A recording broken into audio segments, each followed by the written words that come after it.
เนี่ยเนาะบ่เลยปลูกเองข่อยนี่ โอ้ปลูกเอง ข่อยเฮ็ดเองข่อย แพงอยู่บ่ที่ดินเดียวนี่ก็แพงอยู่อะ แพงอยู่ แพงเนาะ อยู่ในเมืองแพงนะ แพงเพิ่นก็ปลูกมีแต่ต้นบักกล้วยนะเต็มไปเลย เม็ดนึง$2,000ไปนะ 2,000 บาท โอ้2,000 บาทแต่ว่า$2,000ว่าป้าที่จะ 2,000 บาท ยังปลูกแต่ต้นบักกล้วยเนาะปลูก บ่ข่อยก็ปลูกอันนั้นของกินอยู่ได้จังนั้นเอามาว่า เพิ่นพามาเรียนเฮือนว่าอายเพิ่นอายก็ซื้อโซโล่ สิไปเอาไปแล้วเอาไปทำ โอ้มีแล้วคุณนะบักฮุงเพิ่นบักฮุงหยังคือว่าหน่วยยาวเด้อฮุงกันจิเด้อจังเสร็จแล้วก็ขายอยู่ตลาดเนาะมันก็สุกอยู่เด้เนาะบักฮุงนี่ธรรมดามันเป็นเข้าไปตำบักฮุงนี่ ตำนี่ เนาะเข้าไปตำ มันร้ายอันนี้ แม่นในน้อยบักฮุงอันนี้ในน้อยสิ้นหลายตัวนี้ก็เป็นสวนกล้วยมันมีแต่ปลูกต้นบอกต้นกล้วยมันเพิ่งพายางมารอเบิ่งสวนมันก็เพิ่นก็จะเห็นหน้าโดนแล้วไปตอนนะไปตอนก็บ่เห็นมันสอกหาอยู่ บ่ก็มีบักกล้วยเด้บ่มีบักกล้วยมีหลายเนาะปลูกหลายแนวตัวนี้ก็แม่นบ่ว่าสวนนี่แม่นเบิดเลยเนาะ ประตู วันนี้สวนประตูเนาะส่วนหลายก็มีแต่บักกล้วยเนาะปลูกปลูกเอาไปขายบ่ก็เอาไปกินเด้อเนี่ย กินแล้วว่าเนี่ย โอ้มันหลายเลยกินได้กินเบิด ยังไม่กินกับบ่บ่อยากนะ โอ้มันหลายจัดเลยแต่สิซ้ำกินเนี่ยบ่เว้าแล้วนี่มันยังหน่อยอยู่บักกล้วยนะเป็นปลูกแต่ต้นบักกล้วยถึงสิแล้วอยู่เมืองลาวนะแบบตามธรรมศาสตร์อยู่นี่ก็อยู่จักปีเลยอยู่นี่ก็ โอ้12-13 ปี โอ้12-13 ปีเนาะอเมริกาก็เคยอยู่เนาะ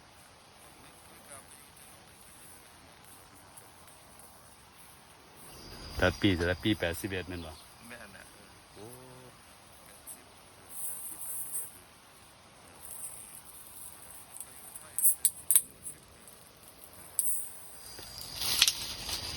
คุณสุชาคักๆนี่ก็เป็นสวนของเพิ่นถ้าเบิ่งแล้วมื้อแรงมันสิมีแผนจังไดยังบ่รู้รอถ้าฟัง บ่แม่น นี่ก็มาฮอดเฮือนนั่นลาดได้เพิ่นเฮ็ดเพิ่นก็เตรียมของกินให้กินพอดีเลยนั่นนี่กินข้าวเช้าแล้วก็มากับหมอดอ้ายเพิ่นนั่นมายามมาเล่นนี่กินข้าวก็กินแบบ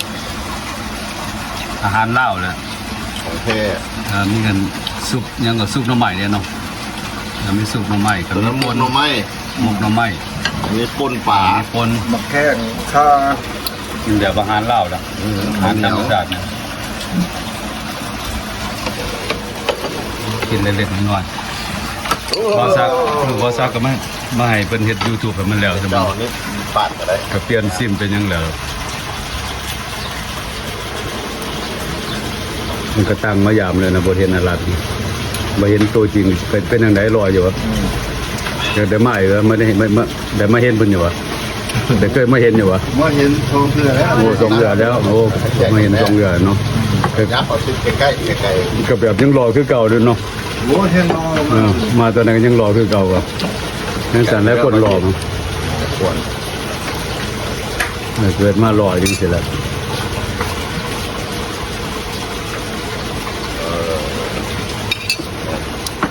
น้ มีปลาออกมานะมีปลาลงออกมา ำคือเราก็รอที่ฉันจะเข้าก่อนเดี๋ยวมันเพิ่มเนี่ย เดี๋ยวในกายรอ ใส่กระเพิ่มมัดทันแหละ เดี๋ยวในกายรอแล้วเลย ต้องรอเลือกหน่อยนะเดี๋ยวนี้รอครับไม่เหมือนกัน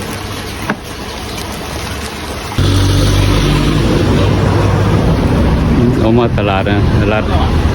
ออกมาแวะซื้อขั้นเบ็ดว่าจะไปซื้อปลา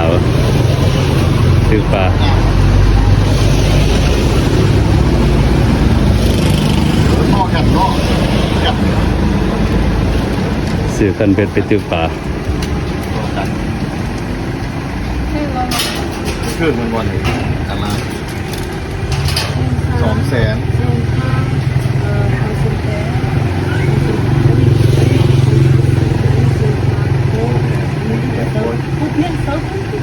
ผมคงมีเงิน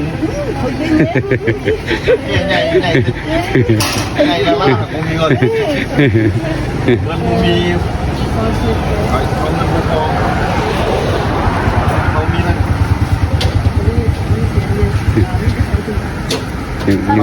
ยังต่อรองก็มีขายเลยนะ เขามีแต่300,000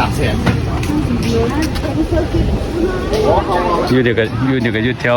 ตามบ้านกันนะแถวนี้รถแบบร้ายขนาดนะแถวนี้แบบร้ายขนาดรถติดร้ายขนาดนะจะเป็นเกียร์ได้ก็บ่ฮู้นะคนมาซื้อคันเบ็ดตึกปลาอยู่หน้องสาบนน่ะตึกปลาเล่น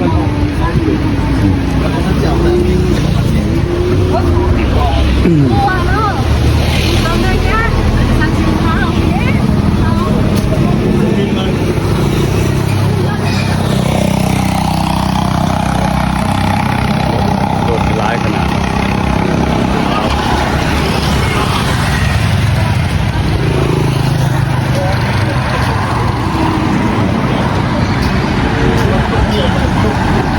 เจ้าหน้าเบาเสื้อกระดอกเมื่อเหือนนะมันมารอทรงเครื่องกันสิมาทรงเครื่องของมาแปลงกันยัง มารอทรงเครื่องเดี๋ยวยังต่อรองกับเมฆาอยู่นะ หาตัวเขาเจ้านี่เขาแก่ไงหรอ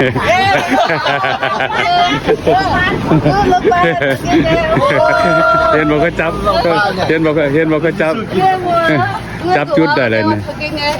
โอ้แล้วก็ตลกกับเจ้าใส่ถุง อาลาเห็นบอกก็เป็นจับจุดได้เลยเห็นบ่เนี่ยจับจุดได้เอาไปมากกันแต่โจ๊กคือเก่าว่าจับยุดได้แล้ว เอา600,000ไปเนาะผมมีเงินเดี๋ยว ต่อไปตัวมาไม่ขาดต่อไปตัวมา 600,000เท่าไหร่ทีนี้6,500,000พุ่นน่ะ600,000ไปผมมีเงินละ300,000ได้ สองเราไม่เงินแต่300,000เท่าไหร่ ผมมีเงินได้มา600,000ผมมี300,000 เพิ่นต่อไปต่อมาน่ะจนนั้นน่ะจนคนหัวจักหนาเพิ่นว่าเนาะเพิ่นมาเป็นเสียใหญ่กันประมาณนี้ 600,000เนาะ ถึกจับจุดได้อะ 600,000ตัว600,000ตัวได้300,000 ตัวได้300,000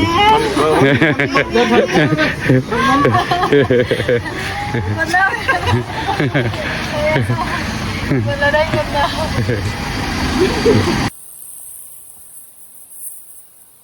ลงเมื่อวันนี้ก็มาแวะซื้อบังเงาะ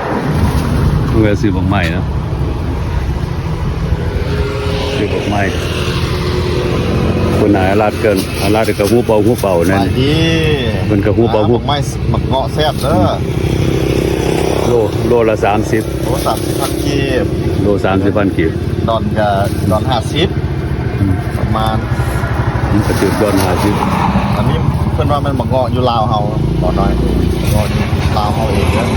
อันนี้มันหมากนี่คือว่าหน่อยจ้ะมังคุดเนาะมันก็หน่อยปานนี้เนาะบ่เคยเห็นนี่เนาะ แซ่บเลยครับ อันนี้ก็ไม่ค่าหน่อยเด้อนี่ไม่ค่าหน่อยไม่ค่าหน่อยบักเกียงได้โลเท่าไหร่บักเกียงจ้ะตัวได้ก่อน 25 โลเท่าหา ซอยแม่ได้แล้วเมียนก็สิออกแล้ว ไปจับบักเกียงให้น้ำเด้อก็สิเอานั่น ยังบ่ออกเนาะ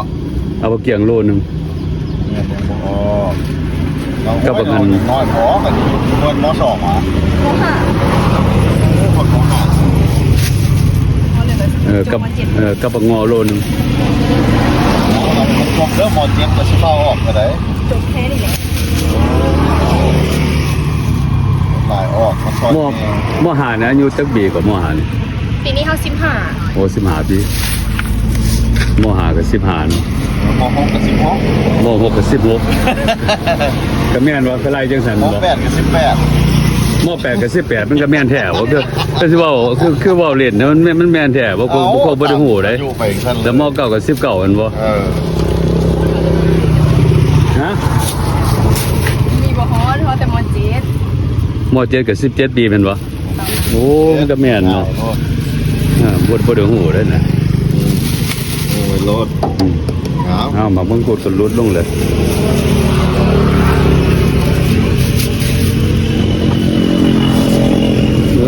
โล30เหมือนกันโอเคมันเป็นบักงอหน่อยนะบักงอเนี่ยบ่ได้นัวใหญ่ดอกงอน้อย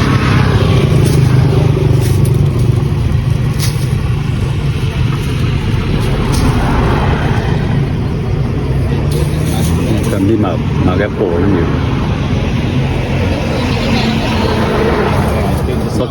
บักแตงหน่วยขาวๆนั่นบักกันคล้ายจังไดกับบักแตงนี่โอกาสเป็นโลนะ ครับนี่นั่นช่วยกันพูดนี่มีบักแพร่จีน ทงมันที่เนี่ยฮะ แค่จริง ยัดใส่อันนึงนี่ หนองมังกรอยู่นี่ก็อยู่เจ้าได้ลาดนี่อยู่เจ้าได้นี่ที่บ้านนึง ที่ว่าน้าทมแล้วเขาอยู่นี่ยังน้าทมอยู่ว่ะ อันผมกำลังที่เขาเขตเป็นแก้ว ยังน้าทม มันก็เป็นหน้าตรง น้าทมหลังดมโดกนะหลังดมโดกไม่ใช่อะไร อยู่แถวนั่นน่ะบ้านดงโดงเป็นบ้านดงโดงมังนี่แซ่บอยู่ดอกมังฮอน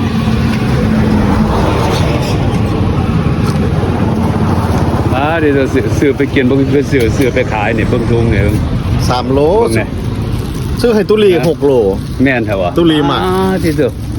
ให้ตุลี6 โลเลย ถึง3โล อันนี้3 โลเขากินทุเรียนกับมัดหมื่นกับมัดแซ่บนะ เอาเพิ่นนี่ก็สิมาฮอดมันบ้านโนนสะอาดเด้อออกมาก็ไปให้อาลาดเพิ่นแปลงอัน YouTube ให้เบิดมื้อนะจังได๋อาลาดนั่นกล้าว่าสิได้ว่าเอาแท้ๆได้อบัดนี้ โอ้ยมันก็เปิด ยิ้มแล้วแม่บอกนั่นก็ปิ้นหน้ามาใส่กล่องได้ไหมโอ้ยล่มกันกับปิ้นมาทางไม่เฮ็ดบ่เฮ็ดแบบบ่ให้เชื่อใจเลยนะถ้าล่มน่ะก็ปิ้นใส่กล่องได้แม่ก็ฮะ บัวได้บัวได้ใส่หมวก ไหนเป็นยังดอกคนคือเก่าเบาสักยังคือเก่าอยู่นะ ก็ได้เอาก็เปิดใหม่เลยเนี่ยเป็นซองอยู่ลาว นะ เปิดใหม่แล้วปั่นคนใหม่เลยนะ เพิ่นว่าบัดนี้กันแบบได้แล้วบัดนี้จังได๋ก็ได้เลยมีแต่รอถ้าฟังเบิ่งแล้วสิเป็นจังได๋ มีแต่ฮะเดี๋ยวนี้เราต้องการคนติดตาม 1,000 คน แม่น แล้วก็ชั่วโมงคนเบิ่งกัน 4,000 คน โอ้ 4,000 คนเนาะ แล้วเพิ่นเราต้องการตัวนั้นอันนี้มีแต่นี่แหละ ชั่วโมงนี่กัน 4,000 คนเนาะชั่วโมงนึงเนาะ ชั่วโมง 4,000 ชั่วโมง โอ้ 4,000 ชั่วโมง นั่นล่ะจะ คน นี้ ติ ต่ ด อไป ตามกันนะ บาซากาวิดีโอลงซุมื้อ แม่น แล้วก็ใน FC ซอย แม่นก็คือเก่าแล้วก็ลงคู่มือบ่ซาก็เอาลงคู่มือนะแบบมึงได้ขนาดบ่ได้เงินนะหาเดือนก็ยังเฮ็ดคู่มือนะลงไป โอ้บาซักได้เงินเนาะ หาเดือนหาเดือนไปปลายๆกันนะ6 เดือนบ่ได้เอาแต่เนาะ6 เดือนบ่ได้ โอ้ครึ่งปีมันว่าเกือบ เค ครึ่งปี รื่องปีแล้วก็ยังเฮ็ดแบบคู่มือนะมาถ่ายพ่อแม่พี่น้องได้เห็นนะ ชีวิต เสียฟอง ชีวิตอยู่เมืองลาวเป็นอันไหน โอเคแล้วแต่มื้อไหนมื้อหนึงมันก็เป็นของเฮาคือเก่าหั่นแหละ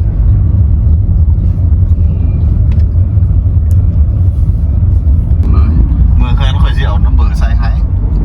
เบอร์โทรศัพท์มันสิลองใส่เบอร์นั้นเบอร์นี้ บ่าวซักก็มันมาหอดงานแล้ววันนี้จอดอยู่ทั้งข้างก็ได้บ่ตะขอบทั้งไหนดอกเรื่องนั้นนะก็สิได้ลงเมื่อได้วันนี้นะโอเคไปเด้อ FC เด้อเข้ามากับกดไลค์กดแชร์บ่าวซักนะตัวนี้เป็นคลิปแรกบ่าวซักลงนะก็ติดตามช่องบ่าวซักนะเป็นช่องใหม่ยังคือเก่าแหละชื่อเก่าคือกันเอาเริ่มใหม่โอเคขอขอบใจหลายๆเด้อ